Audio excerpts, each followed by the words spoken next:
আসসালামু আলাইকুম। আশা করি সবাই ভালো আছেন। এখন দাঁড়িয়ে আছি আমাদের বিলাসপুর নদীর পাড়ে। আপনাদের দেখাবো আমাদের নদী রক্ষাবাদের আজকের শুক্রবারের পর্যন্ত যে পরিমাণ কাজ হয়েছে। আপনারা দেখতে পাচ্ছেন যে আমাদের কাজ হচ্ছে।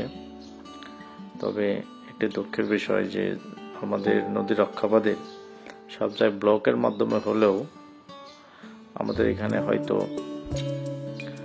ব্লক দিয়ে হচ্ছে না, হয়তো টেন্ডারটা এইভাবে হয়েছে, বস্তা দিয়ে হবে।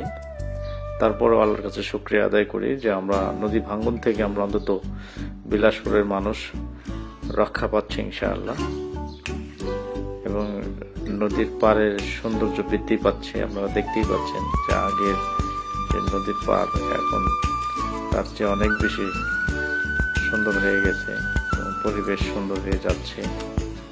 আমাদের বিলাসপুরের নদীর পাড়ের এই সৌন্দর্য আমরা সবাই ধরে রাখার চেষ্টা করব।